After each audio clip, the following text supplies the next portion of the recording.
Okay, so trend number 5 is called Ready is the New Well. And you're going to see a video by Cecelia Girr and Skyler Hubler, who are cultural strategy directors at the very cool Backslash, which is the cultural intelligence unit of the massive Omnicom advertising group. They think about trends all day long. So here they come with Ready is the New Well. Hi, everyone. I'm Cecelia Girr, And I'm Skyler Hubler. and we're the strategists for a cultural intelligence unit called Backslash. And today we're excited to share our 2026 trend, Ready is the New Well, which looks at how disaster preparedness is quickly becoming the next frontier of preventative wellness.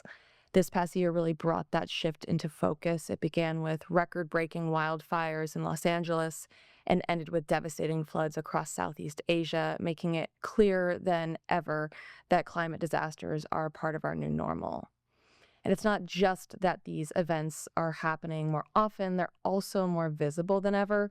Social media, of course, brings disasters into our feeds in real time, fueling a sharp rise in eco anxiety. Even people who haven't experienced a disaster firsthand are living with the fear that it could happen to them next. And that chronic state of distress is exactly why it's time for the industry to step in. Wellness has always evolved to meet the anxieties of the moment, from fitness culture addressing disease prevention in the 80s to mindfulness countering burnout in the 2000s. So, looking ahead, we believe that the next decade will be defined by everyday resilience, where having a disaster plan becomes just as essential as having a workout plan.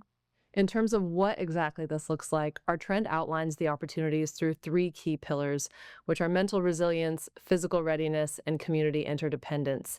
And we're already seeing some hopeful signs of what's to come. For example, apps like Django are providing mindfulness toolkits that specifically target climate anxiety. In the Philippines, a new board game called Master of Disaster is teaching kids how to respond to earthquakes, floods, and typhoons. Even Costco now sells an apocalypse meal bucket that holds 132 meals in case of emergency. And in Malibu, grassroots groups like the Community Brigade are proving the power of neighborhood support by training locals to help with wildfire evacuations and home inspections. And this really is just the start. So looking forward, you can imagine fitness studios that double as emergency shelters, wellness retreats that host preparedness courses, or wearables that track the health effects of extreme weather in real time. The goal here isn't to spark panic or to turn safety into a luxury, but to create a new continuum of care that offers peace of mind through proactive, accessible solutions.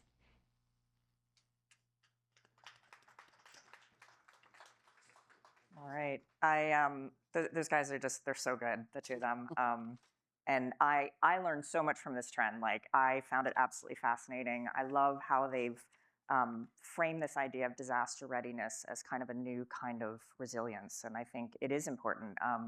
When you think about this past year, I used to live in North Carolina, so those floods from Hurricane Helene in the mountains, it was just shocking and unexpected. And, I think there is a lot of energy that people have around being worried and wanting to be prepared. So they do a really good job of outlining the ways in which the wellness industry will help to sort of deal with this and think Yeah. practical things that we can do. And in our interviews this year with experts about which trends to pick, it's interesting that ecotherapy, eco anxiety therapy came up multiple times. Yep. So, Yeah. resorts starting to get into that, obviously, psychiatrists facing it all the time. I think it's a generational thing. I think, young people feel very much they're not going to live in a world that they can live in. So I think we have to understand that levels of those anxiety and for younger people, Yeah. That they've just grown up with since that. we ruined their world. Yeah, Well, with let's move on to the next trend.